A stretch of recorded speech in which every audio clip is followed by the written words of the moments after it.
RTCI. Salut tout le monde, côté micro, c'est Mahdi Kantawi. Chers auditeurs, chères auditrices, j'espère que vous allez bien et que vous êtes en super forme. Il est très exactement 13h06 sur plateau d'RTCI.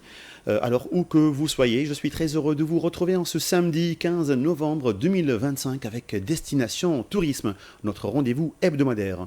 Je remercie l'équipe qui m'accompagne aujourd'hui, à savoir Tarek Drissi pour sa précieuse collaboration technique et Rim Trablsi côté création de contenu digital. Comme à l'accoutumée, nous allons parler tourisme et notre sujet d'aujourd'hui s'articulera autour du rôle stratégique du recrutement dans le secteur touristique. Aujourd'hui, dans Destination Tourisme, nous allons parler d'un pilier essentiel, mais souvent discret, le recrutement, dans un secteur en pleine transformation où l'accueil, la diversité culturelle et la qualité du service façonnent l'image de la Tunisie. Donc bien recruter devient un enjeu stratégique. Pour en parler, j'ai une invitée qui est parmi nous sur plateau d'RTCI. Il s'agit de Madame Fawrazen Bouhouch, qui est consultante recrutement RH, formatrice agréée soft skills et enseignante universitaire. Bonjour Madame Fawrazen Bouhouch et soyez la bienvenue parmi nous sur plateau d'RTCI. Bonjour, bonjour Mahdi, c'est un plaisir que aujourd'hui je suis invitée sur RTCI. Donc voilà, aujourd'hui on est en train de parler du recrutement comme un des piliers les plus importants dans tout secteur d'activité et notamment dans le secteur du tourisme. Donc ça reste toujours le profiling, aussi le recrutement il a beaucoup développé donc depuis ces derniers moments et on insiste surtout sur la polyvalence notamment dans le secteur du tourisme parce que comme tu viens de dire Mahdi, donc c'est un secteur vraiment qui représente une image de marque, pas uniquement organisationnelle, mais c'est une image de marque de notre pays. Tout à fait. Alors, Madame Fawrazen Bouhouch, pour commencer, pouvez-vous nous décrire quel est, selon vous, le profil transversal idéal dans le secteur du tourisme, notamment pour les métiers en contact direct avec les touristes ? Merci beaucoup pour cette question parce qu'aujourd'hui on parle pratiquement et on est en train de chercher des profils qui ont cette capacité à s'adapter.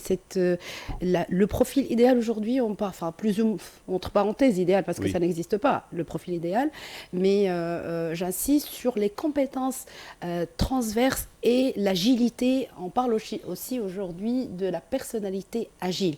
C'est la communication, c'est l'ouverture d'esprit, c'est la vitalisation des clients aussi externes, c'est la communication, c'est la maîtrise des langues, c'est la gestion du stress, c'est la gestion des émotions, c'est la gestion aussi on parle de contrôle self aujourd'hui, c'est la communication entre les membres aussi d'équipe et vu aujourd'hui aussi on est orienté vers la qualité, notamment dans le secteur du tourisme, on insiste sur la qualité de service, on insiste également sur la bonne communication, notamment avec des clientèles. On est face à une exigence, surtout quand je parle d'exigence et je parle de stress, mais en tant que psychologue de travail aussi, qui opère dans ce secteur d'activité depuis des années. Donc je sais très très bien aujourd'hui que la clientèle, elle est un peu stressée et parfois elle transmet le stress aux différents collaborateurs. D'accord, très bien. Alors pourquoi est-il essentiel que les candidats dans le secteur touristique soient extravertis, capables d'évoluer dans un environnement pluriculturel ? Merci. Vous aimez la question ? Oui. Alors réponse. Oui, parce que si on parle d'extraversion, on est dans la communication. Alors on peut développer une compétence technique, mais pour développer vraiment des soft skills, ça nécessite vraiment des efforts parce qu'on parle d'identité, de personnalité. Si on est extraverti, alors ça, c'est inné, ça fait partie de notre personnalité et ça fait partie d'une spontanéité. C'est un trait de caractère, oui, c'est un mais trait ça peut se développer. Tout à fait. C'est un travail à faire. Il y a un travail à faire. Très bien. Allez-y. Si c'est inné, pour moi, c'est avec la formation, je dis toujours, on développe une compétence, mais on crée qui existe pas. Déjà, oui. Qui existe déjà. Merci Très bien. pour cette Alors, question. en quoi le recrutement constitue-t-il donc aujourd'hui un levier stratégique pour le développement du secteur touristique en Tunisie ? Alors, parce qu'aujourd'hui, on est face à des nouvelles lois Oui, J'aimerais bien aborder aussi ce sujet. Alors aujourd'hui, il n'y a pas des postes intérimaires. Par contre, on est dans des contrats saisonniers, des contrats CDD, des contrats CDI et tout. oui, Alors avec la digitalisation, donc aujourd'hui, c'est mettre en place, si je me permets aussi de le dire, mettre en place tout un plan stratégique en recrutement et favoriser aujourd'hui, utiliser aussi la digitalisation avec des CRM, avec des ERP. Ça permet aujourd'hui d'optimiser la masse salariale du côté support et du côté back-office et de l'autre côté aussi travailler sur les différentes conventions et fidéliser les clients internes, même si on va travailler en saisonnier, parce qu'avant c'était très simple. oui. Hop, on fait appel à un cabinet qui fait le recrutement intérimaire. C'est très simple de trouver aujourd'hui des candidats. Bah, aujourd'hui, ça a changé, mais quand même, je dis toujours, il faut voir le verre à moitié plein. Il est temps quand même pour fidéliser les clients internes, pour que également les candidats postulent spontanément dans le secteur du tourisme, et ça va impacter aussi l'image de marque. Aujourd'hui, on parle de stabilité professionnelle, on parle des contrats CDI, faciliter accès aux banques, faciliter aussi d'accéder aux différents avantages sociaux, des avantages en nature. Je pense que ça, c'est un point positif de plus en plus, mais, enfin, j'aime pas utiliser le mot mais entre guillemets, il faut zoomer sur la qualité vraiment de recrutement, parce que si on parle des positions et de recrutement... Alors, il faut oui, encourager, plutôt fidéliser les clients, mais surtout, il faut fidéliser le personnel, hein. le client interne. D'accord. Si je dis client, Oui, oui. donc le client externe et le client interne. Oui. L'employé aussi, c'est un client interne. Et vu aussi mon expérience dans les différents secteurs d'activité, notamment aussi, j'ai participé aussi à différents concours au recrutement et autres, le client interne, toute société ne peut pas évoluer si elle ne fidélise pas son client interne, parce que c'est l'intermédiaire entre l'organisme, et notamment dans le secteur du tourisme. Oui. Là, ça nécessite vraiment une aisance, ça nécessite quelqu'un qui est bien intégré dans sa structure. Absolument. Pour pouvoir donner un service de qualité. On est toujours orienté vers la qualité, notamment le secteur. Exactement, c'est notre objectif d'ailleurs. Alors, quelles compétences clés les recruteurs cherchent-ils désormais en priorité dans les métiers du tourisme ? Alors, dans les métiers du tourisme, aujourd'hui, on zoome sur la polyvalence. Il y a, moi je peux dire, entre des profils qui sont back-office et des profils qui sont front-office. Donc, si on est dans des profils front-office, j'attire vraiment l'attention sur les soft skills, parce que on ne peut pas travailler sur des compétences qui ne sont pas innées. Donc c'est l'extraverti, si on est dans un relationnel de front office. Et en back office, on peut valoriser également la polyvalence et des personnalités qui sont, je dirais, agiles. En plus, il y a beaucoup d'autres postes aujourd'hui. On parle de community manager, on parle aussi des data analysts dans le secteur du tourisme. On parle de tout un staff qui a les compétences pour contribuer à l'évolution du secteur du tourisme, parce qu'il y a toujours des interactions, le suivi sur les réseaux sociaux. Et donc, j'attire l'attention sur le profil aussi de community manager. C'est l'interface. Tout à fait. Oui, c'est très important. Ce point-là. Oui. Alors, comment le recrutement peut-il contribuer à améliorer la qualité de service, élément déterminant de l'image touristique d'un pays ? Moi, je dirais qu'il s'agit de tout un travail derrière, mettre en place un plan de recrutement, faire vraiment une cartographie des compétences par poste. C'est-à-dire quand je parle de cartographie, c'est par rapport à des compétences transverses et des compétences également techniques, parce qu'il n'y a pas, je ne vais pas insister uniquement sur les compétences quand même transverses et des soft skills. Si je dis soft skills, c'est-à-dire les comportements, c'est tout un plan, toutes des compétences, une matrice des compétences par poste, par fonction, et pour pouvoir cibler davantage le recrutement. Parce que le recrutement se base sur les 3 S, donc c'est le savoir, le savoir-faire, le savoir-être. Voilà. On ajoute aujourd'hui savoir-être, savoir-faire pour savoir évoluer aussi. Ah oui, tout à fait. Et là, Et là, Oui, on ajoute également le plan de carrière au niveau de la fiche de poste. d'accord. Et les avantages, aujourd'hui, on est en train de parler de culture d'entreprise, Oui, on est en train de parler de climat d'entreprise. Et face aujourd'hui à une génération, aussi, c'est la génération Z, qui, moi je dirais que c'est une génération assez spécifique, c'est une oui, génération, sa motivation, elle est orientée vers la motivation win-win, c'est pas la génération old school, elle cherche aussi à avoir des avantages, même au niveau des entretiens. Donc, surtout les jeunes, la première question qu'ils posent, généralement, on commence par c'est quoi le poste, quelles sont les fonctions. oui. La première question, généralement, un candidat, il appelle, il dit c'est combien le salaire. Oui. Donc, il commence toujours Alors par que le ça devrait salaire. être la Oui, dernière question, oui, normalement. oui, Oui. tout à fait. Alors, la récente interdiction du contrat d'intérim en Tunisie a créé un bouleversement, notamment dans les hôtels saisonniers. Comment les établissements peuvent-ils s'adapter à cette nouvelle donne? Alors, c'est la révision, la mise en place d'un plan de recrutement qui a axé sur la qualité de Oui, recrutement, parce qu'avant, ce sont c'est des postes intérimaires, donc c'est saisonnier, c'est la responsabilité pour les cabinets ou pour les organismes qui interviennent dans le recrutement. Bah, il est temps aujourd'hui pour zoomer sur les profils et la qualité de recrutement, parce que, comme je viens de dire, c'était oui, eux qui se chargent de ça. Aujourd'hui, c'est un recrutement permanent. oui. Parce que Donc, c'était une solution pour les hôtels balnéaires, par oui, exemple. tout à fait. Parce que pour Oui, la saison oui, qui s'étale uniquement oui, sur 3 ou 4 mois de oui, l'année, tout à fait. c'était une solution. C'était une solution. Alors Bah, aujourd'hui, comment on va faire? alors, aujourd'hui, c'est un recrutement ciblé. Oui, C'est optimiser aussi la masse salariale par la mise en place de l'introduction de la digitalisation, les CRM et tout. Ça permet d'optimiser la masse salariale, parce que l'investissement centré sur la fonction support, aujourd'hui le recrutement aussi des agents d'exécution ou même les femmes de chambre, aujourd'hui on les appelle des gouvernantes, on n'appelle plus des femmes de chambre ou oui. de femmes de service, pour valoriser aussi, il y a Le métier? oui, le métier, et favoriser peut-être aussi, je dirais, les contrats saisonniers en CDD.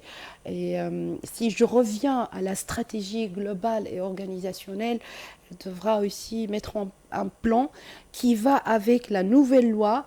Je pense de l'autre côté, à travers aussi cette nouvelle loi, je pense qu'il est temps pour que le secteur du tourisme, donc c'est un secteur qui ne recrute pas uniquement des intérimaires, ne recrute pas pardon, uniquement des saisonniers, mais également va recruter des ressources qui sont durables et Bien des sûr, ressources qui sont vraiment fidélisées.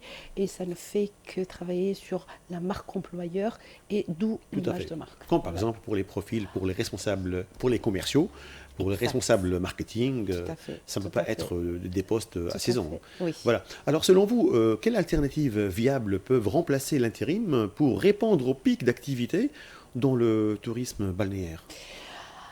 Alors, merci pour cette question quand même. Je ne vais pas répondre seule à cette question, parce que ça nécessite toute une intervention Oui, avec des experts en juridique, des experts en loi de travail, et notamment des experts RH et des experts aussi en recrutement. Alors, soit on va favoriser le recrutement interne avec une optimisation de la masse salariale, oui, soit va mettre en place, ça va toucher également peut-être aussi le système de rémunération avec des salaires fixes et qui varient selon les saisons, et qui varie aussi avec un système de prix qui est aussi encourageant selon les saisons. Par exemple, aujourd'hui, je touche un salaire, et je sais très très bien que selon les saisons, mon salaire, il va doubler, il va peut-être aussi tripler, mais je garde un minimum fixe oui, qui garantit la stabilité dans une structure comme le secteur du tourisme. Il est temps aussi de penser que c'est une structure, là, on peut faire une carrière quel que soit le poste, et ça travaille davantage l'image de marque du pays, et ça permet aussi, parce qu'on connaît que le tourisme, c'est un moteur principal absolument. dans le développement économique et Alors le social. problème ne se pose pas pour le tourisme d'affaires, parce que le tourisme d'affaires, c'est presque 12 mois sur 12. Donc pour ne pas dire peut-être il y a un mois, Exact. là où on se repose un peu durant le mois d'août, hein. Alors le tourisme d'affaires fonctionne différemment du balnéaire. Donc ce segment, il gère mieux la stabilité du personnel. Ah bah merci Mahdi pour cette réflexion. Oui. Bah, aujourd'hui, en tant que consultante et en tant qu'experte aussi en recrutement, là, il y a des formations continues, il y a des formations professionnelles, il y a les team building. Généralement, les sociétés ils favorisent de changer de cadre de travail, de changer des cabinets, quel que soit de formation ou autre, Oui. pour, comme on dit, deux en un. Donc D'accord. voilà, c'est un espace agréable. Joindre l'utile à l'agréable. Tout à fait, Oui. joindre l'utile à l'agréable, c'est exactement ça. Il y a des salles de séminaires, des conventions aussi à faire aujourd'hui. On est face à Avec des institutions financières. Oui, des institutions financières, tout Ou à autres. fait. Hein. Oui. Tout à fait, avec aussi des différents organismes. La formation aujourd'hui, de plus en plus, elle est, je dirais même pas omniprésente, elle est nécessaire et Oui. obligatoire pour l'évolution de toute société qui vraiment, dans sa démarche, on ne peut pas évoluer si on ne fait pas monter en compétence nos collaborateurs. Et donc il y a les team building, il y a les formations professionnelles. Oui. Voilà, ça Très permet bien. aussi de garantir la stabilité des employés et de s'orienter vers le développement du secteur du tourisme professionnel. Tout à fait. Alors, comment le secteur peut-il rendre les métiers touristiques plus attractifs et plus durables pour limiter ce phénomène de fuite des talents? Parce que vous savez très très bien qu'à la fin de la saison, on va peut-être licencier donc, certains profils et eux de leur côté, ils vont peut-être opter à un autre métier, à une reconversion professionnelle peut-être. Hein. Alors, justement, pour recruter, le recrutement saisonnier, ça reste quand même un recrutement pour tout candidat qui intègre dans une société, Ouais. ça reste juste transitoire, c'est passager. Pour attirer l'attention, il faut Oui. penser à les fidéliser et faire aussi une intégration, une sélection qui est basée sur l'intégration de la période, Estivale. des hautes saisons, Oui. comme on dit dans le sens commun. Donc oui, Oui, d'accord. oui.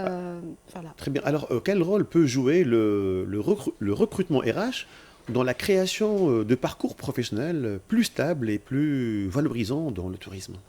Par la mise en place de tout un plan de recrutement. Oui. Ça permet aussi de voir qu'il y a des postes évolutifs, cuisinier, chef cuisinier, femme de service. Aujourd'hui, on parle de gouvernante. Tout à fait. Il y a des appellations aujourd'hui autres. Avec le plan de carrière se base sur la mise en place des compétences, quel que soit en savoir-faire et aussi savoir-être, et ce qui permet aussi de se projeter Oui. dans une structure, et ça permet de développer une motivation, et ça permet de développer l'appartenance, ça permet de développer aussi l'engagement, et parmi aussi des indicateurs. Aujourd'hui, je parle des candidats qui intègrent le secteur du tourisme pour un projet, un projet de vie, carrément, pour développer aussi une famille, peut-être une possibilité de partir. C'est la fuite. Aujourd'hui, on est face à une fuite de cerveau. C'est pas par rapport à la rémunération, mais majoritairement parce que moi, je suis en train de suivre cette évolution. Cette évolution. C'est par rapport à un projet de vie et par rapport aussi à une nouvelle expérience culturelle. Je vois aussi qu'on a des hôtels aujourd'hui qui figurent un peu partout sur le grand territoire tunisien. D'autres, ils ont d'autres filiales, je ne sais pas, avec d'autres pays. Donc oui, ça permet aussi à tout candidat qui intègre le secteur du tourisme d'être ouvert aussi à différents pays avec une appartenance à son organisation. Très bien. Alors, les soft skills, et tout le monde en parle, sont devenus indispensables dans le tourisme. Quelles compétences comportementales devraient être prioritaires aujourd'hui?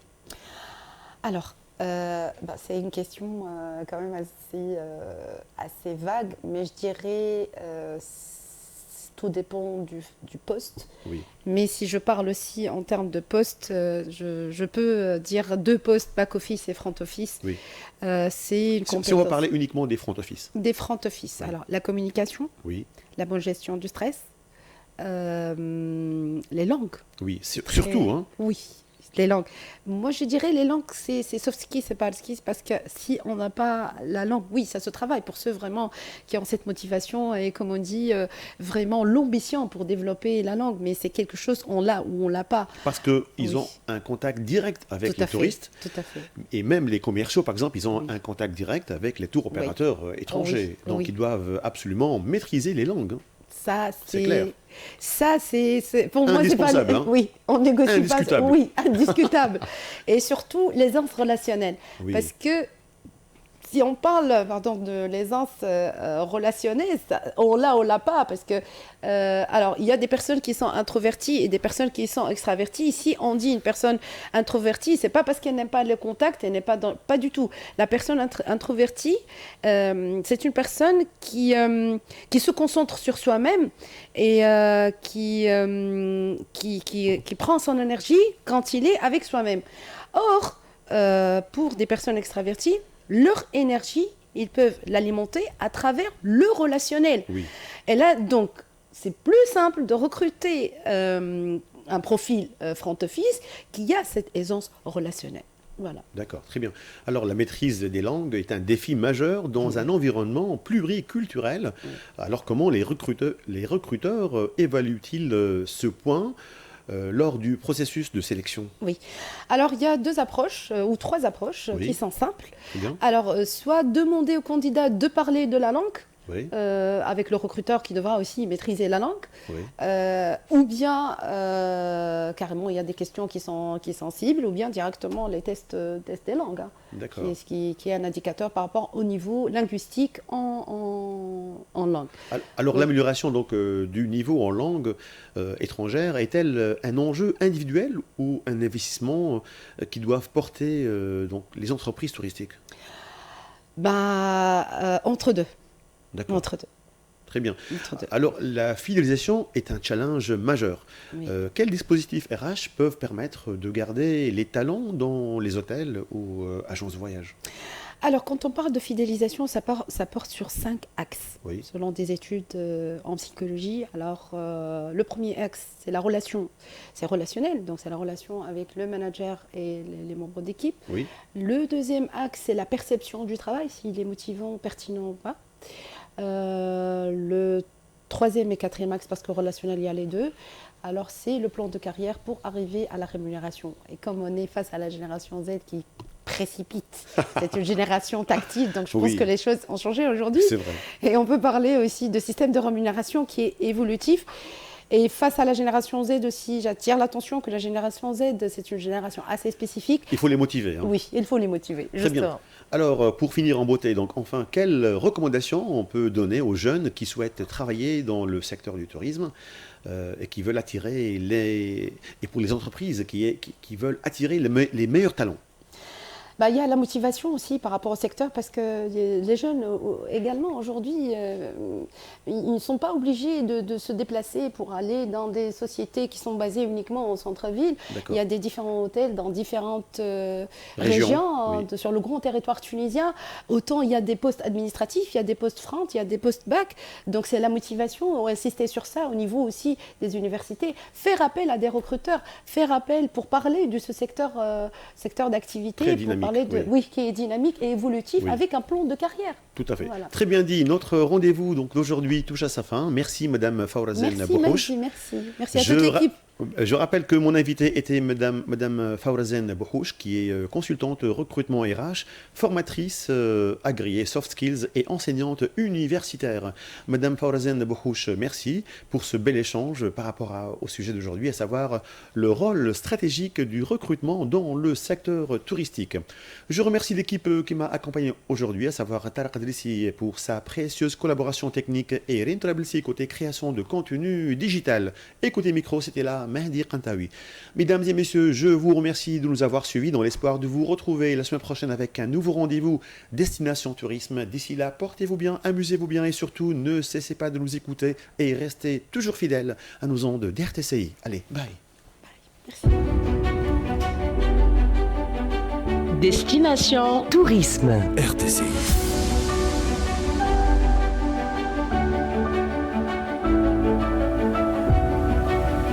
La Tunisie.